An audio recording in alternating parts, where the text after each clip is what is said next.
Greetings and welcome back to Room 303 and our Talks with Walt, as we are calling our readings through the deathbed edition of Walt Whitman's Leaves of Grass. We are in the much celebrated, much anthologized Crossing Brooklyn Ferry. We are now in passage number 8.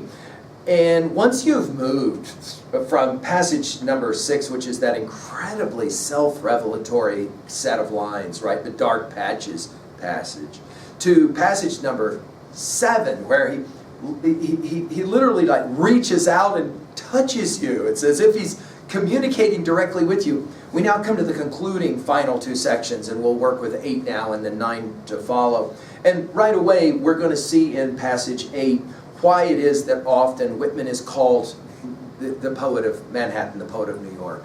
He loved the city so much, and as we come to this one, we're going to appreciate the fact that there is a reason that he loved the city of New York so much, Manhattan especially. As we start to look at these set of lines now, our assumptions are that you've been following our stuff at learnstrong.net. Down the left-hand side, Talks with Walt, that is to say, and that you've been with us all the way from the very beginning with inscriptions all the way up to and including passage number 7 of Brooklyn Ferry. And as you guys are annotating, and I know so many of you that are annotating these sets of lines, as we come now to passage 8, we're in fact going to see almost like lifted lines from earlier in the play. So it's almost like a chorus of a kind, where you're kind of looking at and listening to a beautiful melody that has certain kinds of refrains that you heard earlier in the piece, and now they're coming back to finish, and there's something very pleasing about those resonances, those, can we call them echoes? We were saying in earlier lectures how so much of the echoes are profound, and by the time you get to Crossing Brooklyn Ferry, if you've read every poem in Leaves of Grass so far, you've read a lot of poetry, and so obviously the echoes are pretty compelling. Now let's go ahead and just enjoy, and we're going to remind ourselves of that set of lines in Matthew Arnold's Dover Beach, a set of lines we've talked about elsewhere at learnstrong.net. Ah, love, let us be true to one another. Notice, we'll begin with the word ah here as well. Ah, what can ever be more stately and admirable to me than mast-hemmed Manhattan? River and sunset and scalloped waves of flood tide, the seagulls oscillating their bodies, the hay boat in the twilight, and the belated lighter. What gods can exceed these that clasp me by the hand, and with voices I love, call me promptly and loudly by my knightest name as I approach? What is more subtle than this, which ties me to the woman or man that looks in my face, which fuses me into you now, and pours my meaning into you? We understand then, do we not, what I promised without mentioning it? Have you not accepted?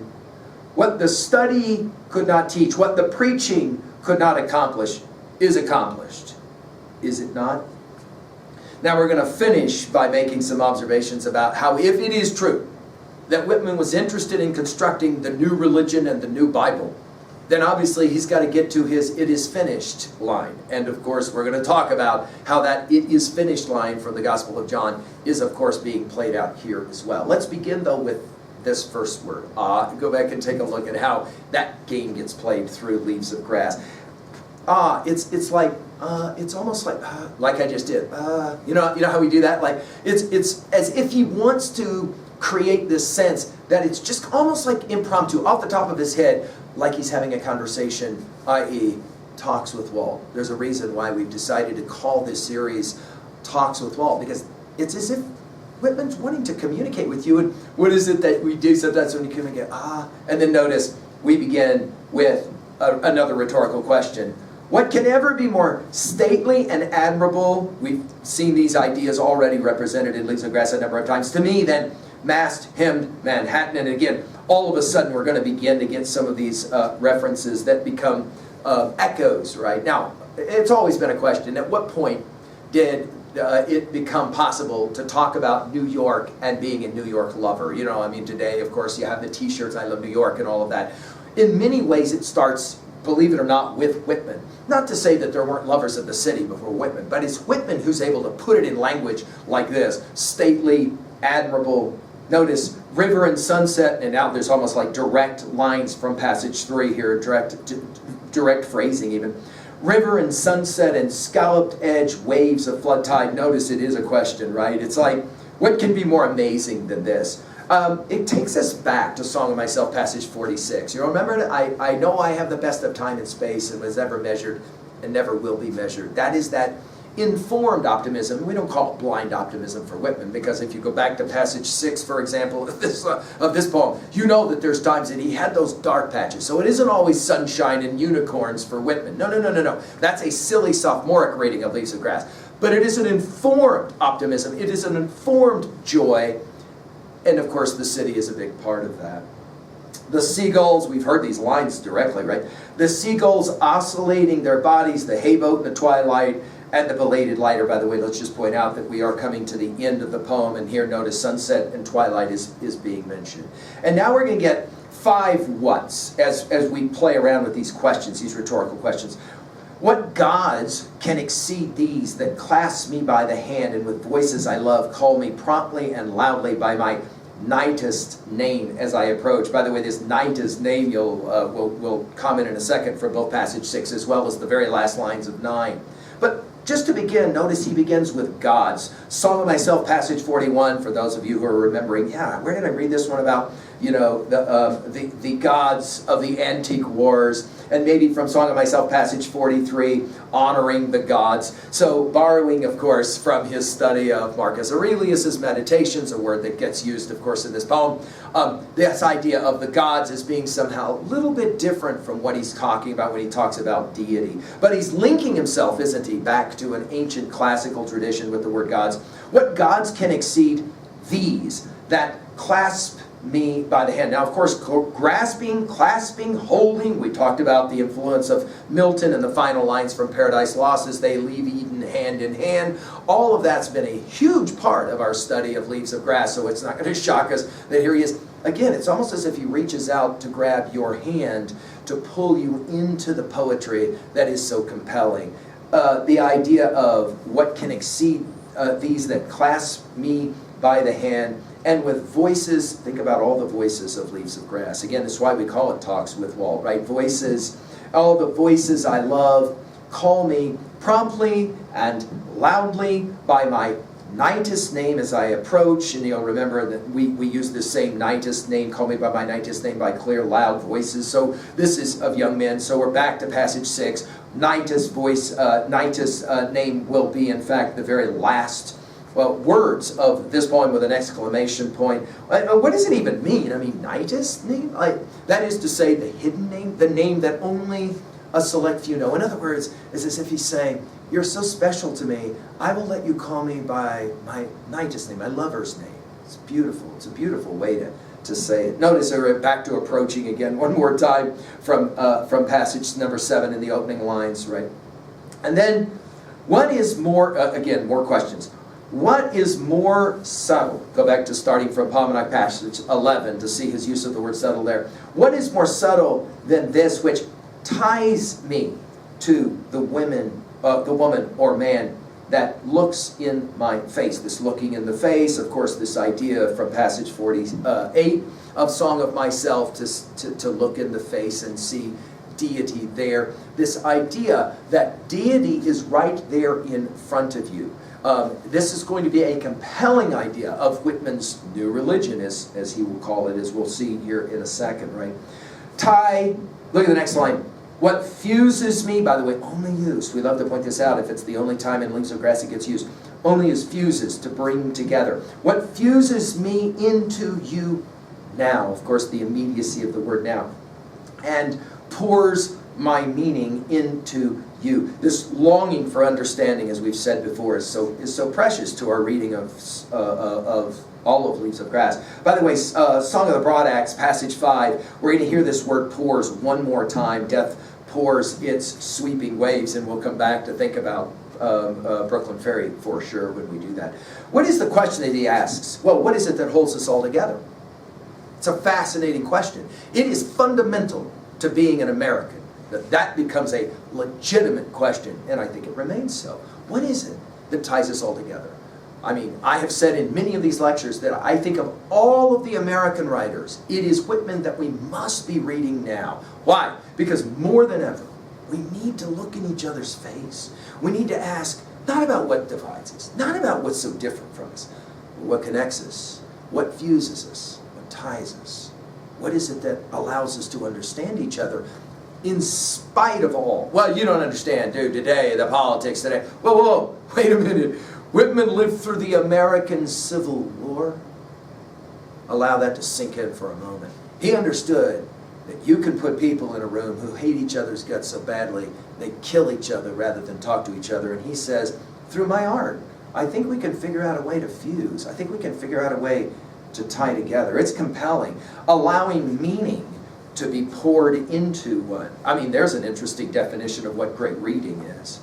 And then he finishes with this phraseology. We understand then, do we not? It's a great way to, instead of do we understand each other, it's we understand then, do we not? Notice it's a rhetorical question. It's almost like an exclamation point could be here. And of course, we have to think about Song of the Open Road, passage 14, and then a little bit here, passage 15. So much of the way that Song of the Open Road ends is as well the way that Brooklyn Ferry will end. We understand then, do we not, what I promised. Notice it's an elated verb, yes. What I promised without mentioning it, have you not accepted? Now, there's a whole lot that Whitman promises, and again, as I said before, I follow the great Harold Bloom's reading of so much of Whitman when he says, Whitman's always promising stuff he never actually delivers. I think that's not fully true. I think passage 6 of this poem proves that. But I think he is always saying, you do get me, right? You do understand, right? What I'm trying to explain to you, you understand now, finally. It's as if Whitman knows you're going to pick up the deathbed edition of Leaves of Grass and you're going to start right at inscriptions with that very first word in the epitaph, come, and from there on, it's going to be this project to try to approach, to try to understand. And he says, okay, we get it, right? We understand. And you'll remember Song of the Open Road, passage 14, it's now understand me well, right? But we understand that, do we not? What I promised without mentioning it, have you not accepted again? Notice this more arcane phraseology of putting words in such an order that it's almost as if it's accepted that what he's saying is, yeah, I get it. What the study could not teach, go back to Song of the Open Road, right, passage 15, leave the book on the shelf, mind not the cry of the teacher, forget about the schools. What the study could not teach, that's why I don't consider what we're doing here studying Leaves of Grass. We're having a conversation with Walt through Leaves of Grass. What the study could not teach, notice the dash. What the preaching could not accomplish is accomplished. Is it not? Now, for those of you that are wanting to hear an echo, let's just go back to starting from Palmanac number 7. And I'll just play this game with you really fast. And I could do this in so many other ways, but you'll remember this set of lines. He says, I too, following many and followed by many, inaugurate a religion. I descend into the arena. And then he says it in a parenthetic. It may be I am destined to utter the loudest cries there, the winner's pealing shouts. Who knows? They may rise from me yet and soar above everything. Now this inauguration of a new religion was obviously a pretty radical idea. And I think that Whitman knew exactly what he was doing in this set of lines right here. Have I accomplished everything? What's another word for accomplish? Finish. That is to say, this isn't really a question. This is more of a statement like what we'll read in the Gospel of John, the 19th chapter, the 30th verse. Attributed to Christ on the cross, he is supposedly to have said, it is finished. Of course, it's always been a huge debate among theologians what the antecedent of the pronoun it is, just like, of course, the question here, what exactly is it that he's talking about? Because obviously we got a whole bunch more of Leaves of Grass to come. So what is this project that we understand in regards to each other? I think it has everything to do with fundamentally what it means that we all get to kind of do this thing of being both an individual and a part of a group that we will call America and the world. By the time, of course, we get to Salut Amon and later passage to India, where we realize Whitman isn't just the poet of America, he's the poet of the world, of all of humankind, which is kind of going to make him a universal poet, no question. What are we going to do with this at 2A? Well, nothing,